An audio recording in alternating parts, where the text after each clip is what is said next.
Hi, I'm Aisha Goins, and I am the organizing coach for Make It Work Nevada. And I am so excited to be here. Today, we have Mr. Corey Enus with us from Southern Nevada Water Association and Las Vegas Valley Water District. This is our Eat to Live series. And in our Eat to Live series, what we have been doing is bringing different components of eating to live. We've started with gardening, we've gone through eating healthy food. And so today we are going to talk about water. Our topic is what is up with water? So it is my pleasure, one of my greatest pleasures, to introduce one of our partners, and that is Mr. Corey Enus. How are you doing this afternoon? Very good. How about you? I'm doing great. I'm so excited to be here. I have all these questions about our water and just water in general. And so I'm hoping that this just brings out the other questions that our community has as it relates to Nevada's water. A lot of people have questions about water, especially nowadays. So I'll be happy to bring you some of the answers and just happy to talk to you, to everybody in general. That's great. Can you tell the people what it is that you do over at the Las Vegas Valley Water District? I'm a senior public information coordinator. So I do a lot of different things, wear a lot of different hats, but mostly I talk to people about water conservation or water resources and things from a water perspective here in Southern Nevada. And we appreciate you doing that because if someone wasn't reaching out to us, nobody will. So we appreciate that. So the top two things we will be talking about today, and I hope that you point out, is number one, can we drink the water? Because that's always what they're talking about in the city, right? And number two, the greatest concern right now is are we going to run out of water? So I'm looking forward to you bringing out that information today. Well, there are a few things. One, I'm here as a member of the Southern Nevada Water Authority and the Las Vegas Valley Water District. But more important than that, I'm also here as a member of this community, a member of our community, and a member of the African American community. I'm a second generation native Las Vegas. Native Las Vegan. I was born and raised here. My mother was born and raised here. She grew up in a house on D Street in Owens, where she was born and raised. And so I'm hoping and speaking to you as not just a member of the organizations that I work for, but as a member of our community, that this message reaches each and every one of the people that are hearing it. A lot of times, we feel like as members of the African American community that organizations don't either necessarily have our best interests at heart or may not be considering us. And I want everybody to know that that's not the case for us as an organization, that our perspectives, our needs are being taken into account. And the message is important to get to every sector of our community, and African Americans are included in that. And that's part of the reason that I'm here today. And I appreciate that about you. One of the things I do want to say is from the moment that we met on the telephone, I felt like you cared. There hasn't been one moment since this process has happened that I didn't feel like you weren't conscious of what's going on in the community and how this has to show up and this information has to show up for us. So I especially appreciate that and Make It Work Nevada looks forward to building this relationship even further. Uh, Um, Go ahead. No, you go ahead. So I definitely want to leave you room. I have the questions that I want to ask, but I want to make sure that you're kind of ready. You ready?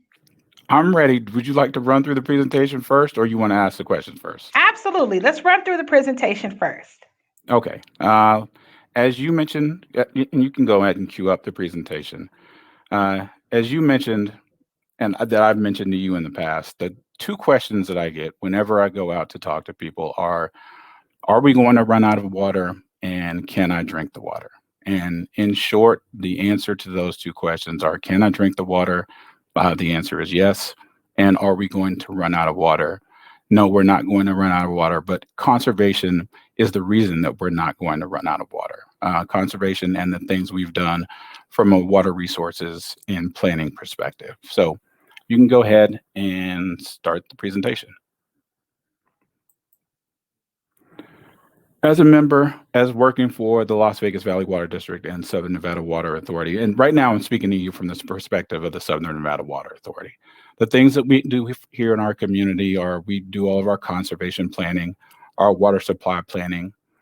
We're in charge of our water quality. It doesn't do any good to have a sturdy water supply if the water is not drinkable. So we make sure that we have our water quality in order. We're in charge of all of our infrastructure, which gets water from point A to point B, and we're making sure that we do it uh, in a fashion that's sustainable and practicing environmental resources. One of the things we need to know is where we get our water from.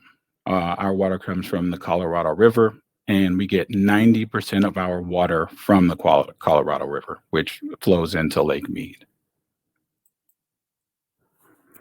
7 out of all 10 Nevadans live right here in Southern Nevada.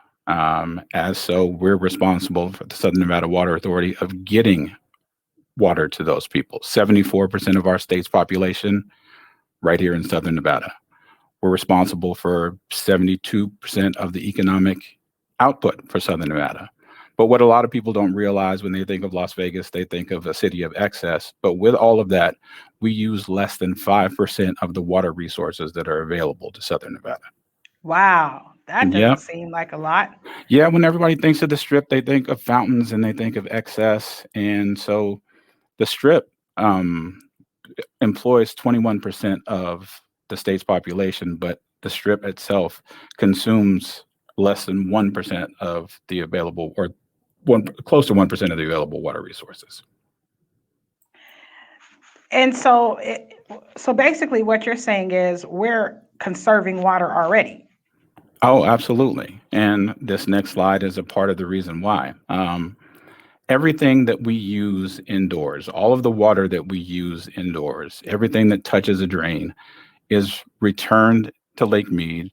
It's treated to near drinking water standards. And I mean, goes to our water reclamation facilities where it's treated to near drinking water standards and then returned again to Lake Mead. So everything that we use indoors is recycled and we get to use that water over and over and over again.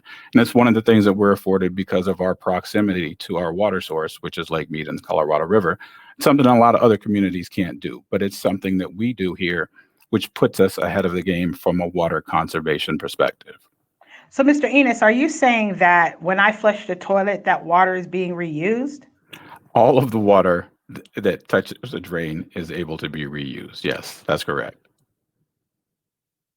So now that makes me super interested about everything else you're going to say.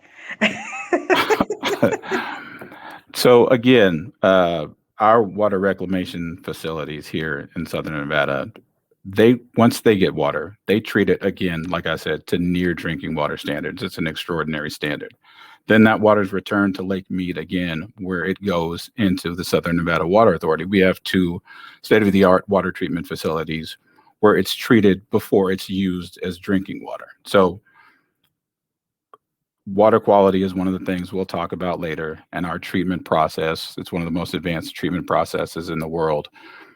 We're able to treat our water to a standard that a lot of other communities aren't necessarily able to treat it to. Again, water conservation is one of the things we're known for worldwide, but also water quality is one of the things that we're known for worldwide. We have our own research and development lab. We do a lot of treatment and testing that other municipalities and other areas don't necessarily do or can't do because of some of the facilities that we have. And so, tell you where we get our water from. A lot of people want to know how long is that going to last. And recently, a lot of people have seen that Lake Mead levels are declining. Last week, Lake Mead reached its lowest level since the 30s. With that being the case, they want to know: do we still have a clear, sustainable water resource as we move into the future, and why? We are in the midst right now of the longest sustained drought that we've seen along the Colorado River. And that's part of the reason that lake levels are declining. And quite simply, there's just more water going out than there is coming in. If lake levels continue to decline, people may have seen on the news that there would have to be a declared shortage at the beginning of 2022.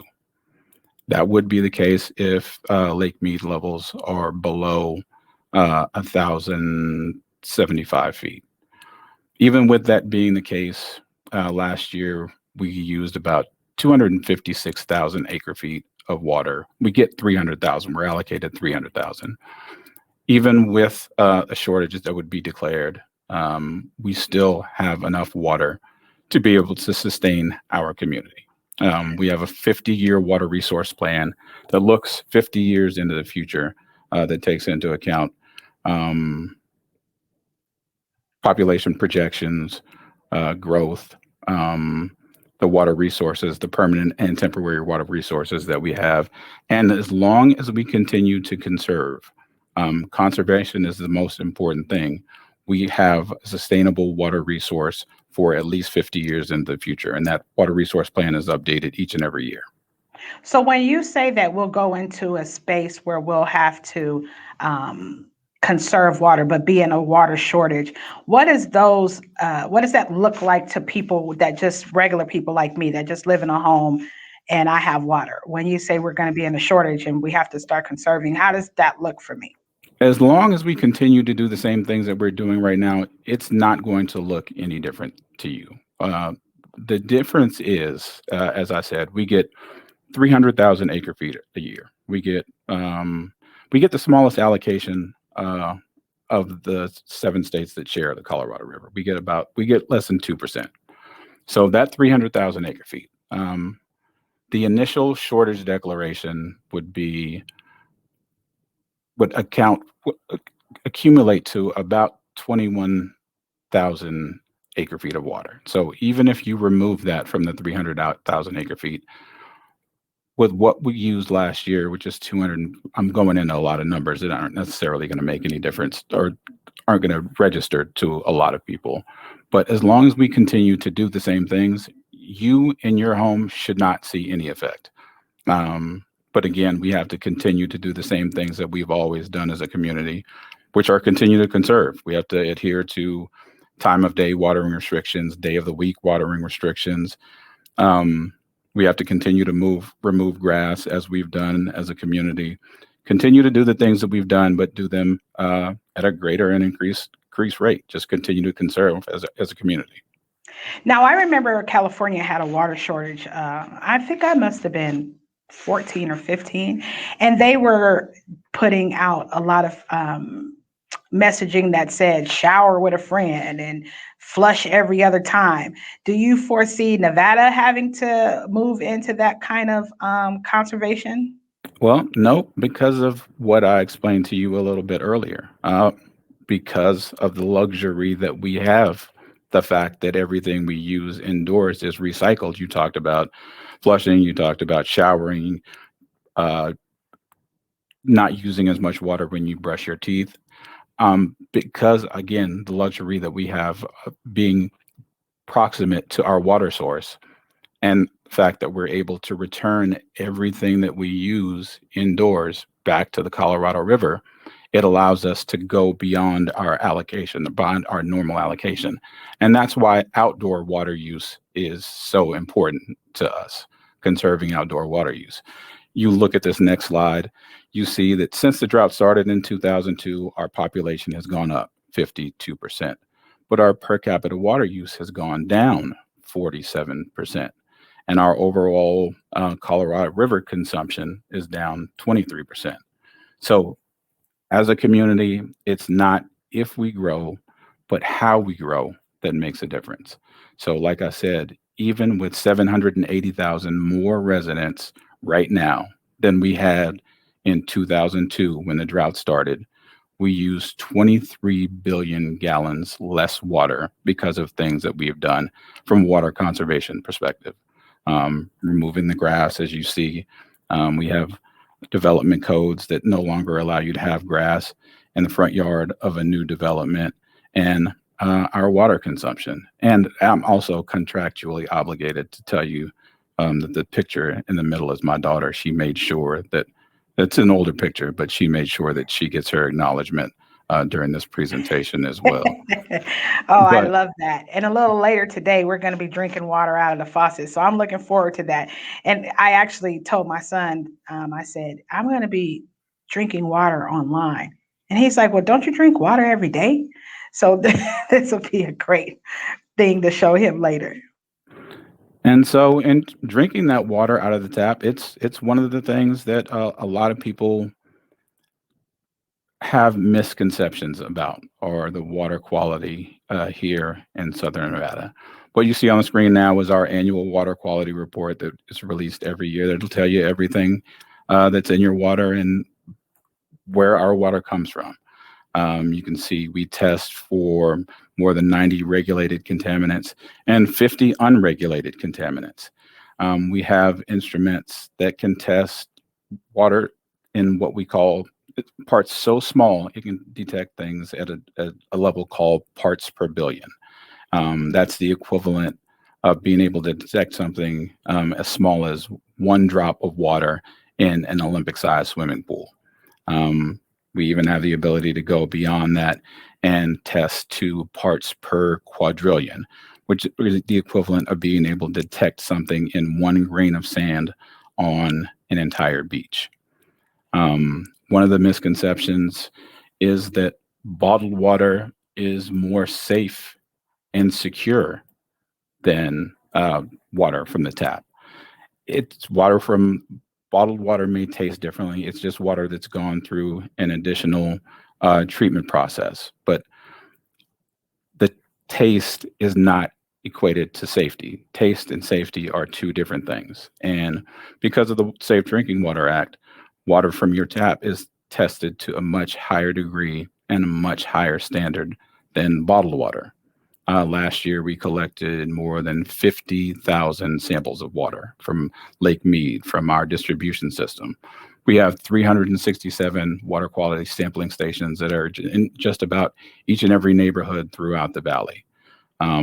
Our water is monitored real time, 24/7, 365 days a year. One of the things that I like to say, and one of the things that's 100% true, is there are no days off when it comes to water quality.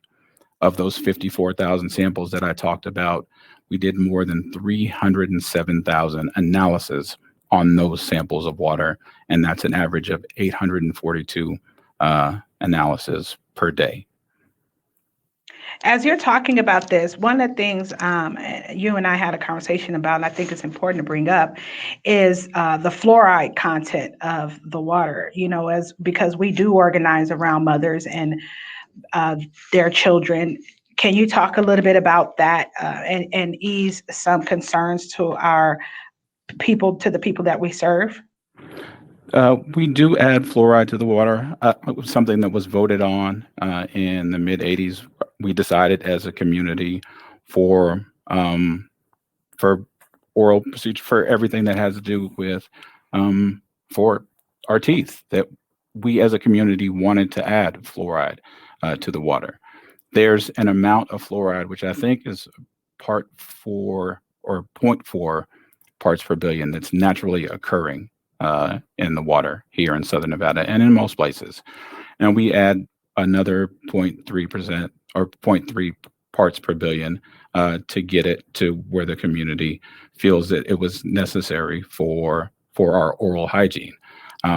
But it, we add an amount that is safe in going with the standards of the Safe Drinking Water Act. So the amount of fluoride that we add is safe for everybody here in our community.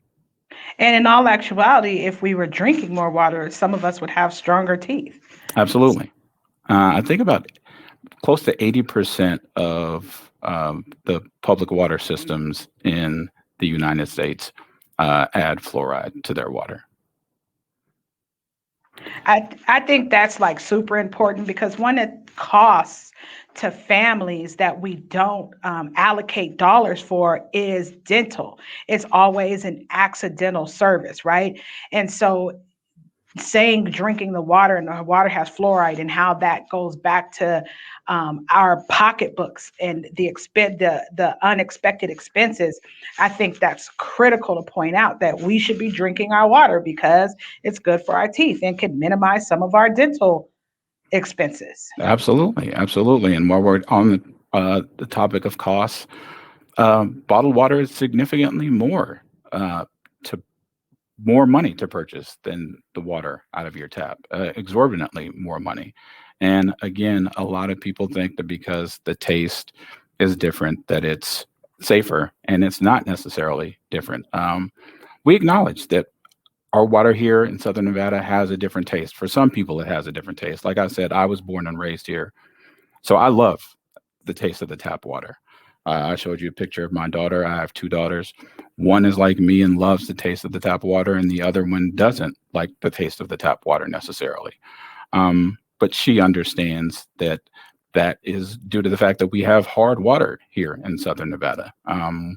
As that water makes its way down the Colorado River, it picks up some of those minerals, and two of those minerals are calcium and magnesium, which makes our water here in Southern Nevada very hard.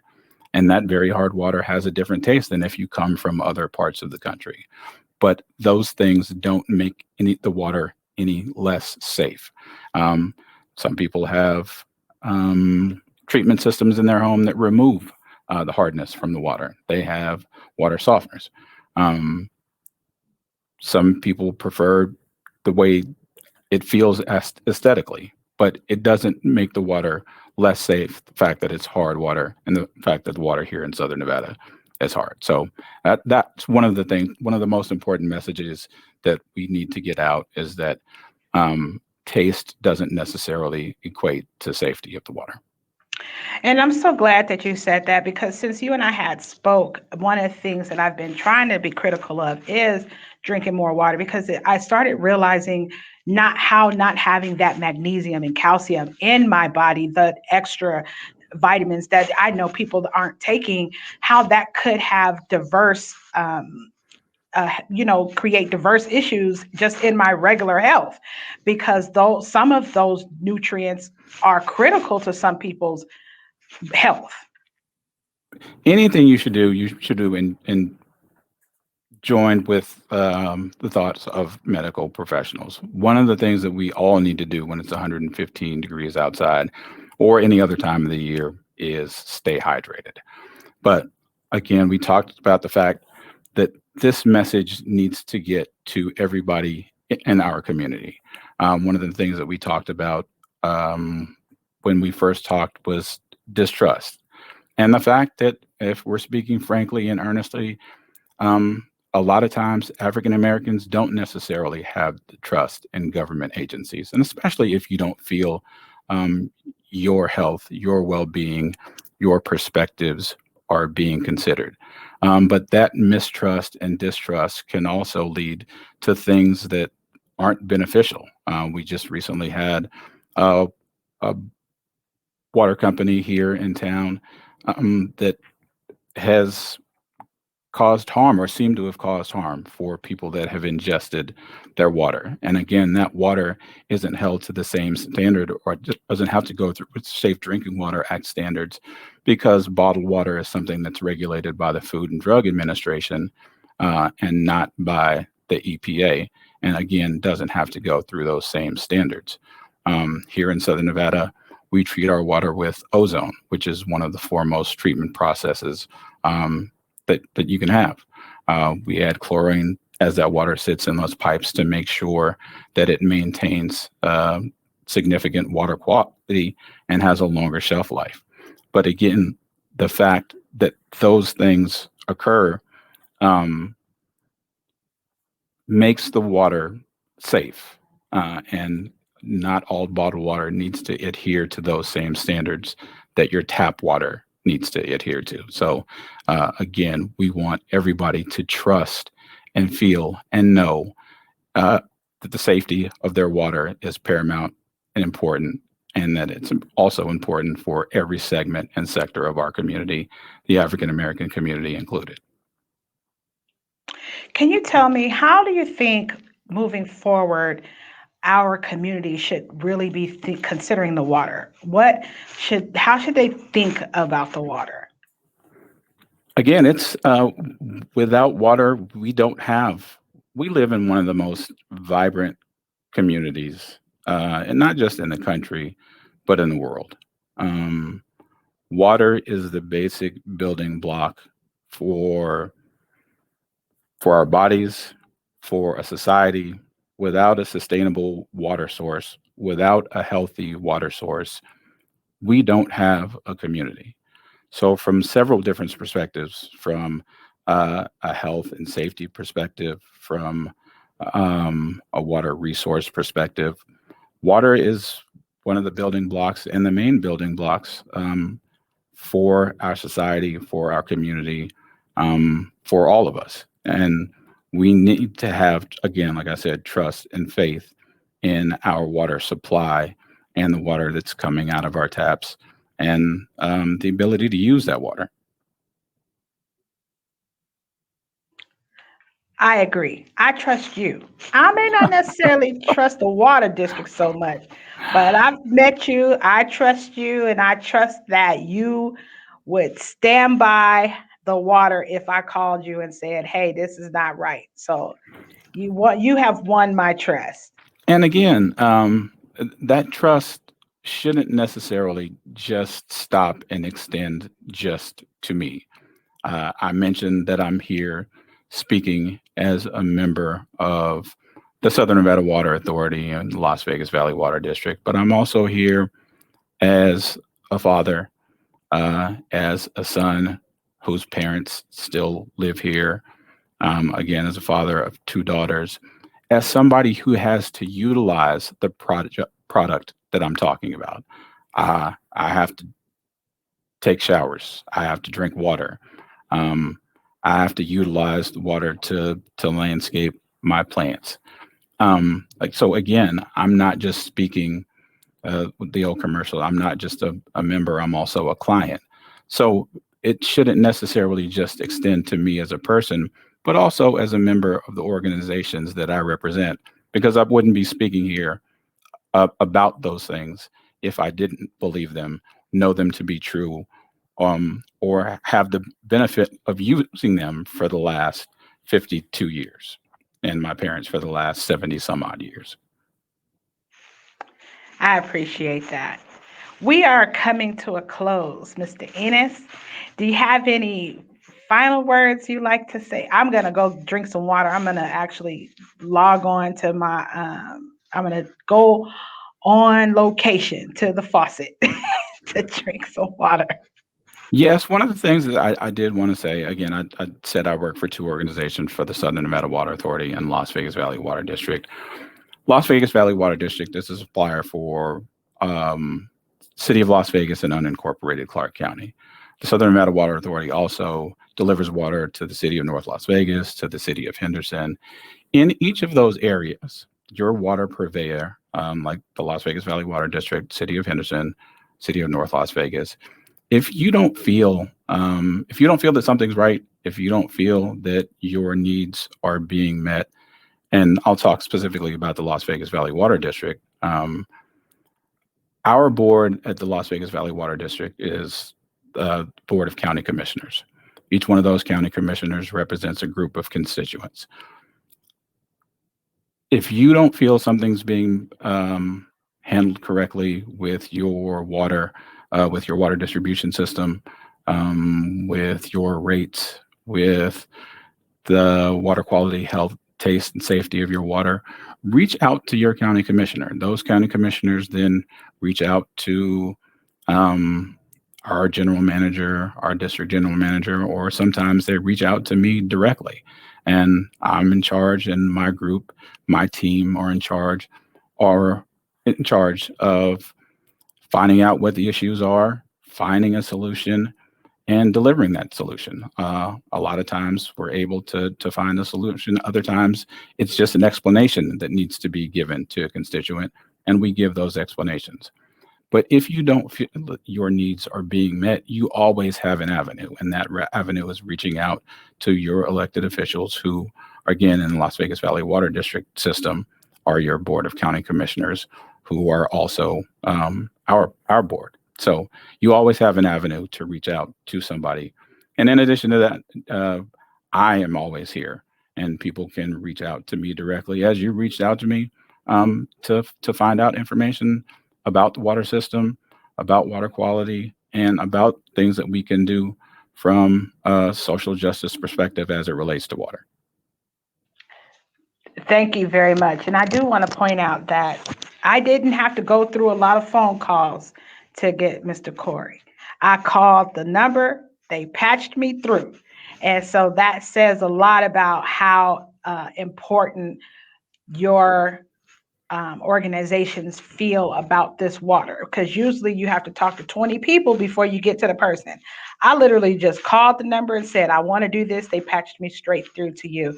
And we had never met before. So if you want to reach Mr. Ennis directly, you can call. What's the phone number? I can give you my direct number here at the office, at Oh, my office. It's 702 822 8496. 702-822-8.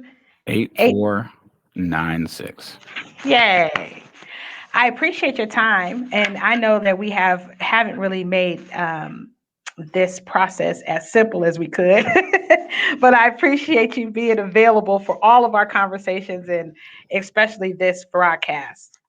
You are very welcome. I'm pleased and happy to do it again. It's important that the word gets out to every segment of our community and our African American community specifically, because we are a part of one of the most vibrant cities uh, in the country, and so we need to feel that way. Absolutely. Now I'm going to go have a drink of water. Me too. I'm thirsty. Let me, all right, here we go.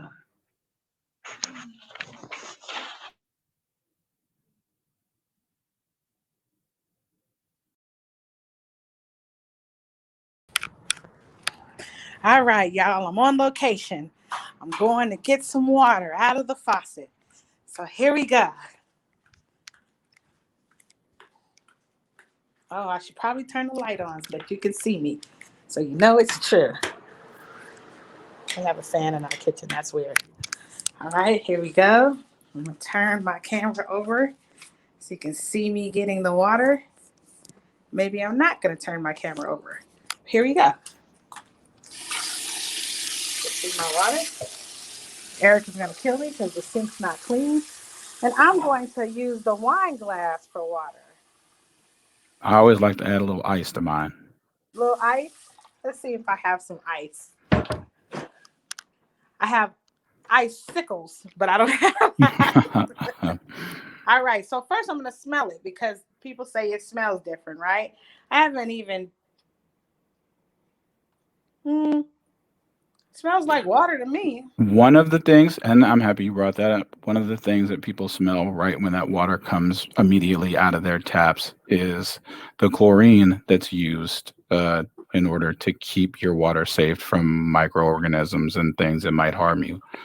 Chlorine residual is required in every water distribution system in the United States. So that smell that you smell is sometimes chlorine. If you want, you can sit that glass there and let that smell dissipate for 1 to 2 seconds, and then it's gone. Other times you can put it in the refrigerator and the smell will dissipate and be gone. But that's one of the things that a lot of people, again, mistake for something that will harm you is something that actually keeps you safe. So what I will say is it's clear. The water is crystal clear. So that is, and this building is kind of older. So to know that the water is clean, there's that. So here we go.